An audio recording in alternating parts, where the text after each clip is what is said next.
दोस्तों, कई बार हमें अपने जीवन में बहुत सारी कठिनाइयों और दुखों का सामना करना पड़ता है और हमें लगता है कि यह दुख सिर्फ हमें ही होता है और हम उस दुख को लेकर आत्महत्या करने की कोशिश करते हैं। इसीलिए हमारा मन हमेशा बेचैन रहता है। मैं आपको एक कहानी के माध्यम से समझाना चाहता हूं। एक गांव में एक किसान अपने दुखों से बहुत परेशान था। किसी ने उस किसान को बताया कि तुम अपने दुखों के समाधान के लिए महात्मा गौतम बुद्ध के पास जाओ, वह तुम्हारे सभी दुखों का समाधान कर देंगे। यह सुनकर वह किसान बुद्ध के पास चल पड़ा।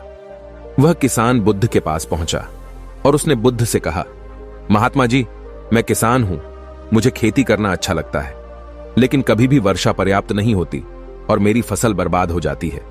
पिछले साल भी मेरे पास खाने को कुछ नहीं था और इस साल जब मैंने फसल बोई तो इस बार बहुत अधिक वर्षा हुई, जिसके कारण मेरी फसल को नुकसान पहुंचा।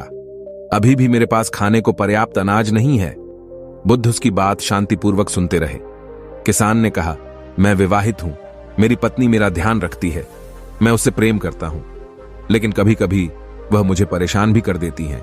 कभी मुझे लगता है कि मैं उससे परेशान हो गया हूं और कभी मुझे लगता है वो मेरे जीवन में ना होती तो अच्छा होता। मेरे बच्चे भी हैं, वे भोले हैं, पर कभी कभी वो मेरी अवज्ञा कर देते हैं और कभी मेरी बात नहीं मानते तो मुझे ऐसा लगता है कि मानो वह मेरे बच्चे ही ना हो। किसान ऐसी ही बातें बुद्ध से करता गया और एक एक करके अपनी सभी घटनाओं के बारे में बुद्ध को बताया गया। उसके जीवन में बहुत सारी समस्याएं थीं। बुद्ध ध्यानपूर्वक उसकी इन समस्याओं को सुनते गए। बुद्ध ने एक शब्द न कहा और वह बताता चला गया। आखिरकार बताते बताते उसके पास बताने के लिए कोई और अधिक समस्या ना बची। अपना मन हल्का कर लेने के बाद वह चुप हो गया और प्रतीक्षा करने लगा कि बुद्ध उसे कुछ बताएंगे, लेकिन बुद्ध कुछ भी ना बोले। उसने बुद्ध से कहा कि मैं आपके पास आया हूं, क्या मेरी इन समस्याओं का समाधान करेंगे? बुद्ध बोले, मैं तुम्हारी कोई मदद नहीं कर सकता। किसान ने अचंभित होकर कहा, यह क्या कह रहे हैं आप? सभी कहते हैं कि आप सभी के दुखों का निवारण कर देते हैं, तो क्या आप मेरे दुखों का निवारण नहीं करेंगे? क्या इसलिए नहीं करेंगे कि मैं एक गरीब किसान हूं? बुद्ध ने कहा, सभी के जीवन में कठिनाइयां हैं, तुम्हारे जीवन में कोई कठिनाइयां नहीं है। यह कठिनाइयां तो सभी के जीवन में आती और जाती रहती हैं।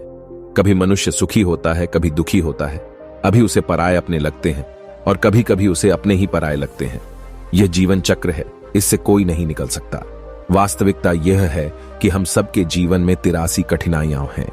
मेरा, तुम्हारा और यहां उपस्थित हर व्यक्ति का जीवन समस्याओं से ग्रसित है। तुम इन 83 समस्याओं का समाधान नहीं कर सकते, कोई भी नहीं कर सकता। मैं भी तुम्हारी इन समस्याओं का समाधान नहीं कर सकता। यदि तुम कठोर कर्म करो, उनमें से किसी एक का उपाय भी कर लो, तो उसके स्थान पर एक नई समस्या खड़ी हो जाएगी। जीवन का कोई भरोसा नहीं है।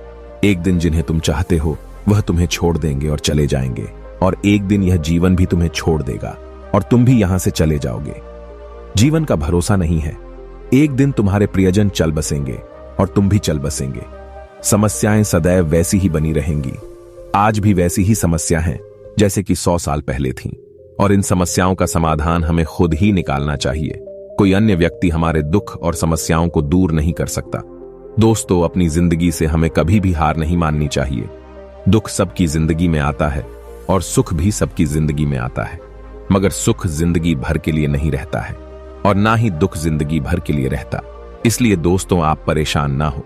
जब तक जीवन है, हमेशा खुश रहने का प्रयास करो।